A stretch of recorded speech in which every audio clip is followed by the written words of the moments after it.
Les préoccupations demeuraient nombreuses chez les citoyens visés par la future zone tampon de la Fonderie-Hearne dans le quartier Notre-Dame, à la sortie de la première rencontre citoyenne tenue par la ville de Rouyn-Noranda. Il y a beaucoup de réponses à aller chercher. Là. On n'a pas plus de réponses, puis eux non plus n'ont pas plus de réponses. Là. On ressort pas de la rencontre plus rassuré. On ressort pas de la rencontre en sachant plus qu'est-ce qui va arriver. Ça avance tranquillement. C'est sûr que c'est gouvernemental, c'est plus long. Il y en a qui ça fait beaucoup d'années qui demeurent là. Hein? Ils ne savent pas où ils vont aller, combien ils vont payer, combien ils vont compenser. Fait que c'est ça l'inquiétude, je pense. Consciente que plusieurs questions restent toujours sans réponse, la coordonnatrice aux relations avec le milieu à la ville de Rouyn-Noranda, Sylviane Legault, rappelle que le but était surtout d'échanger avec les résidents. Il y avait l'idée ce soir là, de présenter différents cas types dans le cadre d'une consultation, discuter puis choisir des cas types qu'on porterait à l'attention du gouvernement en disant, bon, ben voici des situations concrètes auxquelles on fait face là, avec ce projet-là.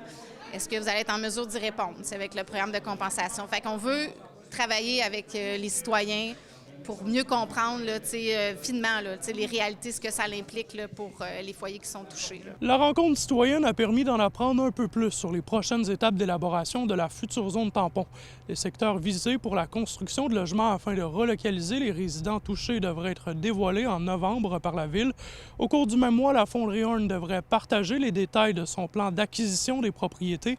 Et en décembre, le ministère des Affaires municipales devrait clarifier son programme de dédommagement. Il fallait que Mme Marcoux, qui est la directrice de l'État, fasse la tournée de toute la clientèle pour savoir leurs besoins exactement des familles, voir leur situation dans laquelle ils vivent actuellement, leurs moyens financiers et autres pour faire un plan qui soit adapté à chacune des familles qui va être relocalisée. Une autre rencontre organisée par la Ville avec un petit groupe de résidents du quartier Notre-Dame est prévue dans moins de 2 semaines. André Audet, RNC Nouvelles, Rouyn-Noranda.